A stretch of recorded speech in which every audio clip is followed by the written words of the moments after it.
सगळ्यांना श्री स्वामी समर्थ. कसे आहात सगळे? बरे आहात का? तर मी पण मस्त मजेत बघा. तर आज आहे शनिवार आणि आज आहे दत्त जयंती. तर आज होतं बघा उपवास. तर आता संध्याकाळी सोडायचं आहे. तर आमच्या इथे जवळच मंदिरामध्ये कार्यक्रम असतो बघा दत्त जयंतीचा. तर तिथे आम्ही जाणार आहे बघा आता. आणि माझे मिस्टर आणि माझा लहान मुलगा गेलेले आहेत बघा गावाकडे. उद्या आमची जत्रा आहे बघा गावाकडची. तर भाजीला काहीच नाही राहिलं बघा. तर म्हटलं मग आता जावं भाजीला. आता वाजलेले आहेत 6. संध्याकाळचं कसं जरा बरं पडतं. लवकर नाही जात बघा आम्ही, 6-7 वाजता जात असतो. तर इथे बघा आम्ही भाड्यानं राहतो. 3 रूम आहेत आम्हाला बघा. अशा छोट्या छोट्या आहेत बघा 3. तर 3000 रुपये भाडं आहे. तर मस्त अशा आहेत. तुम्हाला सांगते, एक छोट्या रूममध्ये मी 10 वर्ष राहिले बघा. तर त्या टायमाला 500 रुपये भाडं होतं. आणि छोटी रूम होती बघा तेव्हा, म्हणजे ॲडजस्ट व्हायचं. तेव्हा मुलं वगैरे नव्हते, त्याच्यामुळे आम्ही दोघंच होतो. तर ती छोटी रूम होती, पण आम्हाला तेवढी भरपूर व्हायची. पण आता म्हणजे 2 असल्या रूम तरी पण तसं पण काही नाही बघा. पण आता नशिबाने भेटली चांगली रूम. तर आणि मालक वगैरे पण खूप छान आहेत बघा. तर नशिबाने म्हणलं चांगली भेटली. तर तुम्हाला सांगते, महिनाभर मी ना रूम शोधत होते.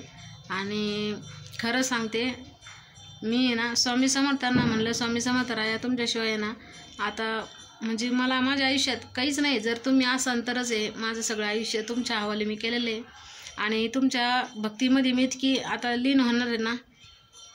तर मी असं म्हणजे कुणालाच सांगत नाही बघा. स्वामी समर्थांसंगच म्हणजे मी गप्पा मारत असते. आणि स्वामी समर्थांना म्हणले, स्वामी समर्थ राया मी महिनाभर नाही का रूम शोधत होते. तर मला रूम भेटली नाही. आणि स्वामी समर्थांचं नामस्मरण केलं, माळजप केलं. तुम्हाला सांगते, दुसऱ्या दिवशी मी रूम बघायला गेले ना, तर मला लगेच असे म्हणजे माझ्या लगेच रूम भेटली. आणि लगेच मालक पण खूप छान होते बघा. तर मालक पण म्हटले का ताई तुम्ही या म्हणे, काय हरकत नाही म्हणे. तुम्हाला रूम जर आवडली असेल तर तुम्ही बुक करू शकता. तर आम्ही ॲडव्हान्स वगैरे दिला बघा. आणि रूम ताब्यात घेतली. आणि दुसऱ्या दिवशी लगेच आम्ही पसारा आणला. आणि रूम पण एकदम म्हणजे छान होती, मला पण आवडली. मग म्हटलं जाऊ द्या. पण आहे ना तुम्हाला सांगते, महिनाभर रूम शोधत होते मी. तर अक्षरशः म्हणजे रूमच भेटत नव्हती. कुठंही बघायला गेलं ना तर ते म्हणायचे रूमच नाही आहे, किंवा असंच नाही आहे तसंच नाही आहे, नाही का.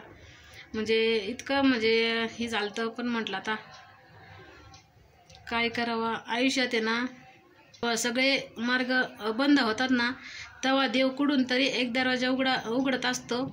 हे काही खोटं नाही. त्या टायमाला मला अनुभव आला होता. अनुभव छोटासा तुमच्यासोबत शेअर केला. तुम्हाला कसं वाटलं नक्कीच सांगा. तर चला भेटूया पुढच्या ब्लॉगमध्ये. तर थँक्यू.